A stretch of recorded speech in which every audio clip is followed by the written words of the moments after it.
everybody from Irish Wrestling and Entertainment. Delighted to have you again with us for another fantastic show. We are honoured, humbled, and intrigued by the very, very special guest that we have for you today. We are both longtime fans and quiet observers of this man's unique talents. And we are more than happy to present you with the one and only Raj Giri. So, nice hello to you, Raj. How are you? Good. How are you all doing? Very good. Very good. Can't complain. Super excited to have you with us and cannot wait to get down to asking you a few juicy questions. Absolutely. Thanks for having me. And how's the weather in Ireland? Funnily enough, it's pretty sunny for September. Yeah, the week has been shocking. It's been raining all week and it turned really, really cold. But today, for some reason, the sun is just splitting the rocks and it's absolutely lovely. But that'll probably be it then. We'll try it while we last. For sure. Nice. Okay, Raj, first of all, again, it's an honor for us to be on with you.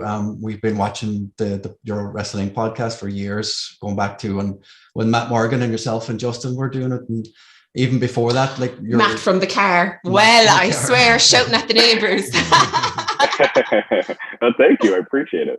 Well, even before that, like the website itself was one of our sources, like is where we used to go. Like, you know, being in Ireland, like we don't get to watch a lot of wrestling live unless you want to stay up until 4 or 5 o'clock in the morning. So you wake up in the morning, going to like Wrestling Inc. and sites like that to read results was always our way of like indicating whether we're going to actually watch Raw later on that night or something. So it's always been a pleasure to read them. Did the guys watch it? I know a lot of people used to do that. For sure. Yeah, that's very cool. You know, a lot of times when you're running a website, you don't put faces to traffic. You know, you just see numbers and you forget that these are real people, and it's always great to hear stories of, you know, that people following your work and things that you've done. You know, things that you've done for so long, and saying that it's appreciated out there. So, but thank you so much. I appreciate that. And just speaking of the website itself, you set it up as a way of learning how to program. Did you ever think when you started off that it was going to lead to something like this? No, it was meant to be a hobby. It was meant just as a way for me to find a job, because I was in engineering school. I hated engineering, and it was a way, and the internet was just up and coming. So I was like, this is interesting. I'd like to learn how to do this. And they didn't have any web courses at my college. Yeah. So I was like, I had to just pick it up on my own. And I picked wrestling because I was a huge fan. And I never thought it would become a full-time gig, much less something that would be a career. Was there a pleasantly surprised? Was there a story or a certain topic that made the site explode? Was there something you can look back on and say this is what changed the site? We grew pretty fast, and so once we launched the Wrestling Inc. domain in '97, a year later in '98, we were doing pretty well, and that's when it first occurred to me that I didn't think it'd be my full-time thing, but I thought it would be one of other sites I could manage and part of my full-time career. And I think the Bret Hart Montreal screw job, that's when I saw really, because there was an internet following in '96, '97. People would go into RSPW, the news groups, AOL chat rooms. So there was already a following, but that was the big traffic on the website, and that's when I saw people turning more to websites as opposed to just staying on these news groups. So that really was the first major story that of the what you'd call the internet, the IWC era. It led to a lot of backstage gossip of who did what to who. I mean, it's kind of similar to what happened with CM Punk and the Elite last week. I mean, I feel like the Montreal was a much bigger deal because you had the top star actually going to the competition as opposed to being suspended. But it's wild. Yeah. What being, such a passion for yourself, like, and building up to what it was it a hard decision to sell it on, or was that something that you were planning to do for a while? I've had offers over the years, and in the last couple of years, I've been doing it for, it just hit 25 years this past May. Yeah. It's been a long time. And there's so many other things that go into running it that can wear on you. It's, dealing with hiring people or people leaving or people, tech issues and, things like that. On the weekends, if something goes wrong and I'm at dinner and I get an alert, I'm like, okay, I have to go manage this and fix this. And so, that whole aspect, not having to deal with it, now I'm finally getting to spend like real quality time with my kids where I'm not having to check my phone all the time and be more present. And when we go on vacation now, I'm not constantly on the computer and making sure everything's being handled. So it's something I've been thinking about for a while, a couple of years. And yeah, with this company, Static Media, that bought it, they own other sites. They have the resources and the machine. And so it just felt like the perfect time. Right. And you mentioned that you're maybe looking into setting up another YouTube channel to. Yeah, I'm actually today. I finally got the go ahead. So, brilliant! Wow. So is it going to be that journey, or going to show people how the investment side of things? And that's one of the things. Like with my friends, so many people, they're just little investment tips. I've seen, I've made a lot of mistakes with investing over the years. And I've had a lot of success. And I want to, show both. I'm not giving investment advice. I'm just showing what has worked for me, things that have worked for me steadily over the decades, and I'm going to show actual numbers. I'm going to be like, this is where this started from. This is where it's at, and this is what I'm buying today. This stock, and you can follow it. And so, I just kind of firsthand, because a lot of YouTube videos, they are hypotheticals. Like, if you would have done this, this is where you'd be, this is where you're going. And I want to show, this is what I'm doing. Right now, the market's down. I think it's a great opportunity to buy if you're a long-term investor, and showing, like, this is what I'm putting in right now. If it drops even further, and I'm sure it will, don't try to time the market. Keep putting in. And as long as you have time on your side. If you're 63, then it's not a good idea. But, and just how to make that money work for you. Yeah. Sign me up. Yeah. Did you ever consider investing inside the wrestling companies? Whenever stock comes up for WWE or other companies, would you ever consider it? In the past, I haven't, just because it would be a conflict of interest. But no, WWE, they're the only real public company. And I just, I haven't really thought about that. They're not on my watch list, but I think it is a great company. And I think a lot of people thought when Vince McMahon left that, that maybe the market would, the stock would tank. That's a huge deal. That's like Steve Jobs leaving Apple, but the opposite happened. So WWE is in a great spot right now. They're stable. They've actually been growing. They're kind of hot right now. And that's not a stock I would say to not buy, but it's not one I'm looking at. Perfect. And I know you're big into numbers, but over here we don't have a lot of ratings. Like, TV shows and ratings don't really matter over here because we don't really get to see the numbers. But for the American audience, it's a big thing. Like the numbers for AEW this week, they seem to have gotten up for the last few weeks since the backstage drama and MJF has kind of come to the forefront. Do you think it's now a good time for them to like build a company around somebody like MJF who seems to be bringing in the audience?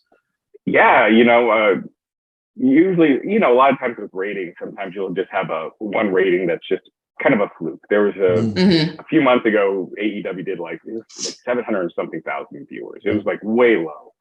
And, I said that, like, with surveys, everything else, you have outliers. But with the rating they did this week, it's not far off from what they did last week. It's, last week they did a 0.38. This week was 0.39. They've done over 1 million viewers. I think this was the 4th week in a row. So it's not flukes. It seems like they've gotten a good bump, and they're doing it without CM Punk and the Elite, and I think I think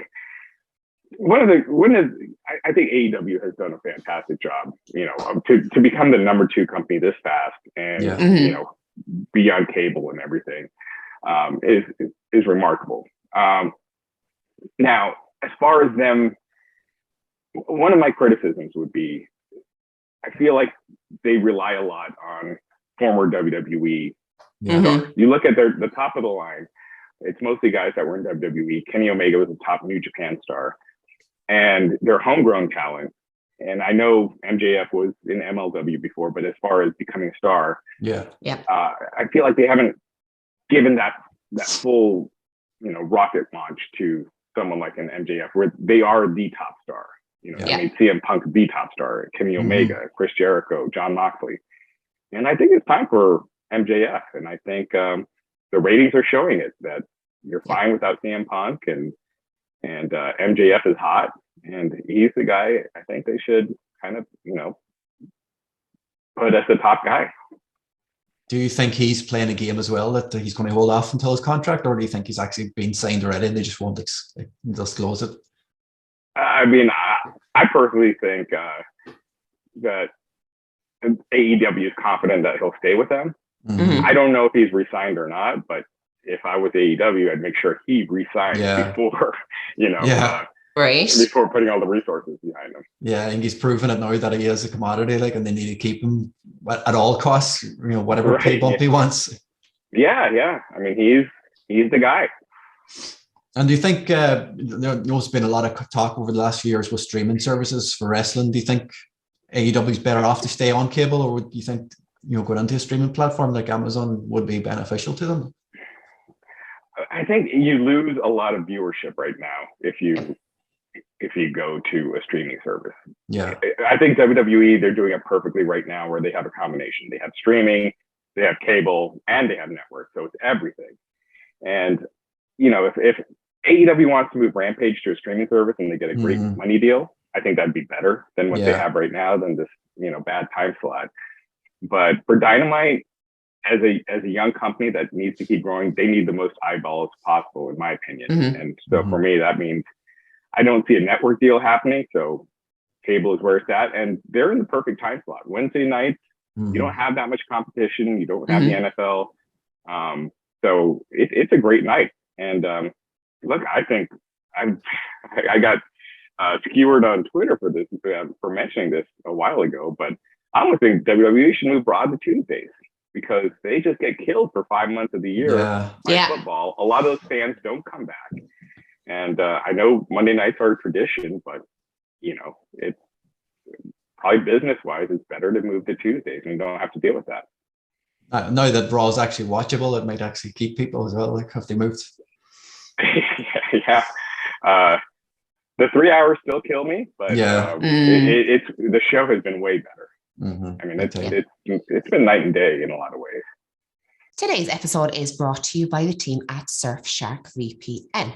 So you may be wondering what's a VPN. VPN is a super, super handy tool, and it improves your online privacy, and it protects you also from hackers. From us who absolutely use a VPN, Jerry, what do you think are the biggest advantages of it? Basically, for watching events that aren't available, maybe if you're in Ireland or if you're in America or anywhere in the world, and there's some events that aren't available to you, or even Netflix, there's some shows on Netflix that aren't available in Ireland. If you change your location, the virtual private network, you can change it to America, change it to Australia, like that. Season Archer, right? I was watching Archer, I got up to season 11. And season 11 Archer isn't available in Ireland. I got up to season 11. Season 12 is available in Ireland, but I couldn't watch season 11. So what I did was, with the VPN, I was able to change my location to America or Australia or wherever it was that I changed it to, and season 11 was there, and I was able to watch it. I was able to download it on Netflix and then watch it offline as well, whenever I didn't want to use up data, or I was traveling or something like that and I just wanted to use it and I wasn't connected to any Wi-Fi. So it's handy that way. when you're traveling, you can connect it. It keeps you safe. You're not using public Wi-Fi. So if you log into public Wi-Fi and you don't want to do online banking, a lot of people don't want to do that. This network will keep it private, your network private, your browser private. So it's like kind of being incognito, like it doesn't record your data, it doesn't record your history, search history, stuff like that. So it's a handy tool to have. Just try it out. You never know, when you're going to need it. Yeah, absolutely. And the same for any of your favorites that will be on Hulu or maybe in Disney. Maybe there's a YouTube video you can't watch or because of restrictions, something like that. Surfshark VPN, ideal for things like this. Or maybe there's something you want shopping for online. Absolutely. There's always things you can't view in your country. Surfshark VPN is the way to go. How do you get signed up with Surfshark VPN? Simple, because here at Irish Wrestling and Entertainment, you can actually try Surfshark today, completely risk-free. 30-day money-back guarantee. So after 30 days you ain't happy, you let them know, but guaranteed you will be. So what you do is you go to surfshark.deals/IWE, and there you enter the promo code IWE. You'll get 83% off and 3 extra months free. So that's 3 extra months for free and 83% off. What a way to get your VPN journey going and get it started. So that's surfshark.deals/IWE. Okay, we're going to pass you on to Liz. It's time for the quiz. I hope you're ready. All right, let's do it. Stretching off there, lads. Just stretching off. Yeah. So yeah, just all it is, it's just a quick quiz with Liz, Raj, just to find a little bit more out about you for people who are watching and for ourselves as well, because we're nosy.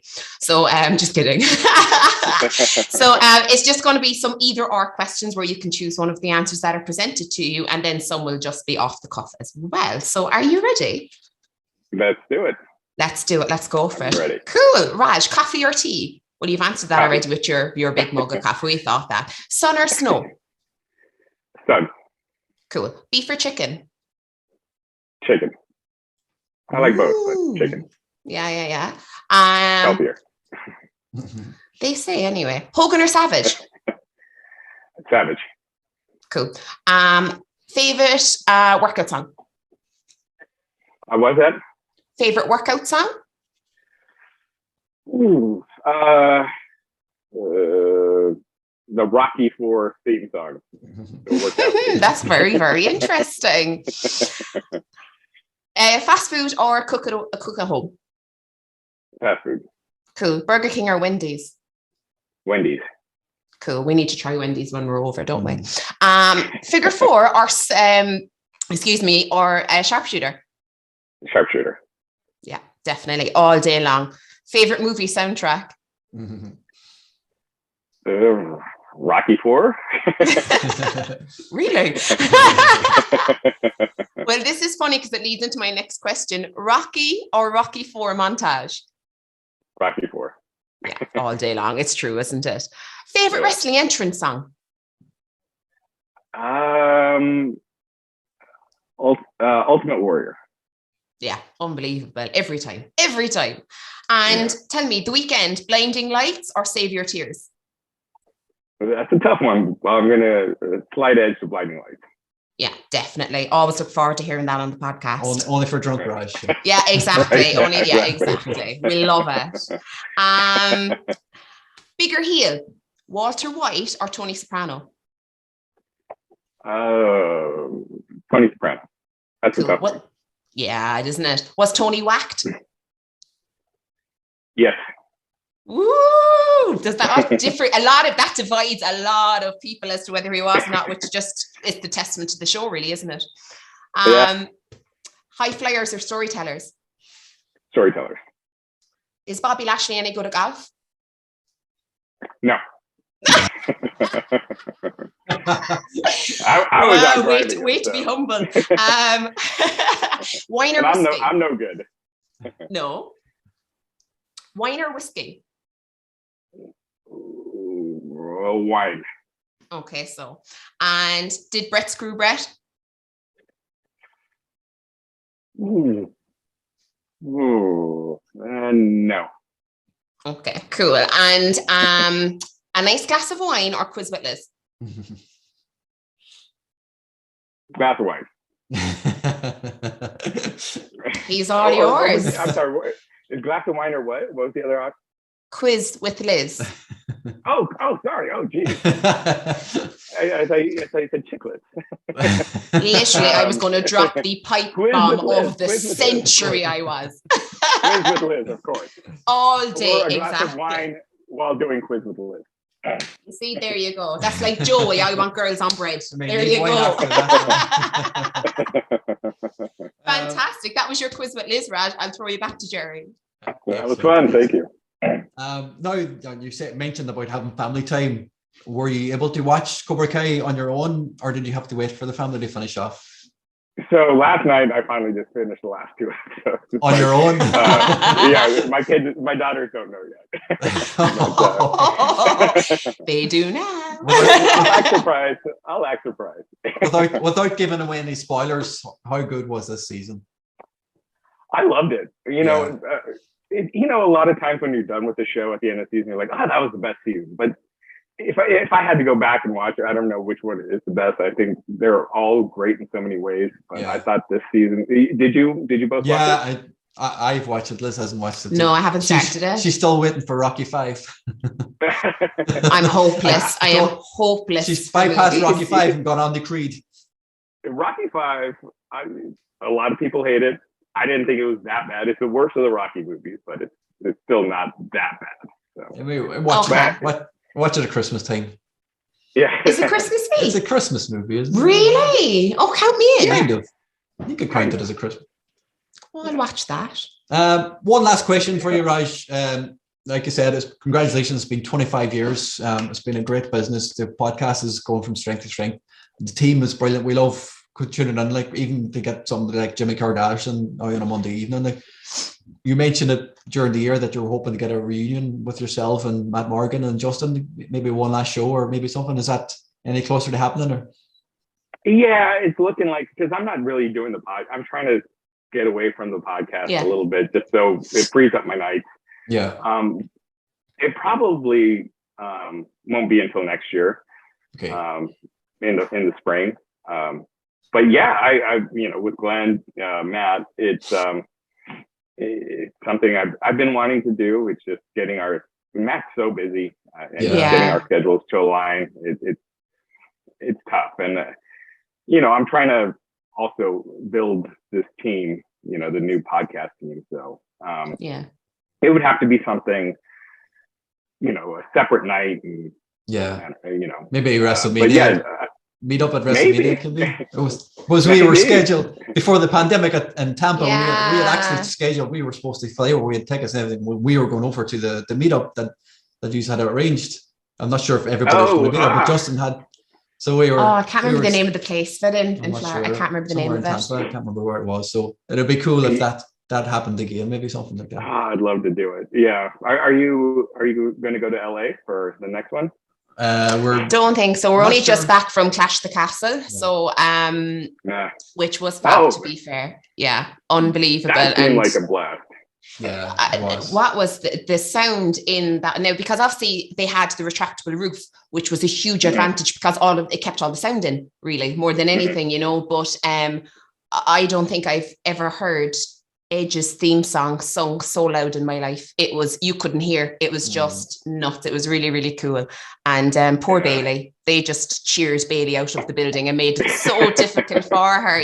She's so great as a heel, but it took a while, but it was just so hard. They just sang her out of the building, really didn't they? But we're only just back from there, which was a blast, to be fair. And so next year, Drew should have won? Oh, sorry. Think who? Do you think Drew should have won? I can see why. Yeah. For me personally, I can see why it would have been a lovely cherry on top of a beautiful cake that day. But where do you go from there? He was already lined up for Karrion Kross, really. Do you know what I mean? So I'm super interested in that feud. So I don't think there would have been much. It would have been a great pop in the night because there was a massive following there for him. But story-wise, it just doesn't add up. I don't think the singing helped at the end, though. Jesus, it was as bad as it looked. And there was a lot of confused faces in the audience. Nobody knew what was going on. We all were convinced he was going to turn on Drew and then started to blast out. What was it? West Virginia, was it? Oh, was it Country Roads? Was it Country or something? Roads, yeah. And just nobody had a clue what was going on, and we were just right. Where's the exit? Because this is making me very uncomfortable. But yeah, that was pretty much the consensus up to that minute. Everything was just popping, but that was just uncomfortable to say the least. Yeah. Maybe we'll be in Philadelphia for WrestleMania 40, though. That's something we're looking at then too. We're dying just to run up the Rocky steps once to say it's been done. I've never done that either, so I need to try that. We should get about 100 of us in Philadelphia just to run up the steps at once. Justin lives around that area. Justin LeBar, he lives close to that area, doesn't he? Yeah. I think Pittsburgh, right? Yeah, Pittsburgh. He's not too far away, so. We need to bring Glenn, though, because I want to try on one of his many hats. Glenn's. His fedoras. That is a fedora and a half. I'll tell you that much for nothing, but yeah. Raj, it's been an absolute honor talking to you. Again, thanks for your time. Like I said, we're big fans. We're obviously going to continue to watch the podcast or listen to it when we're in the gym, or whatever takes our boat. And hopefully we don't have to switch off Raw and just continue to listen to the podcast. Yeah. Well, thank you so much. And this was a lot of fun. Thanks for having me on. Absolutely. Anytime. Very welcome. From everybody here at Irish Wrestling Entertainment, Raj, thank you so much. And everybody have a fab day. See y'all soon.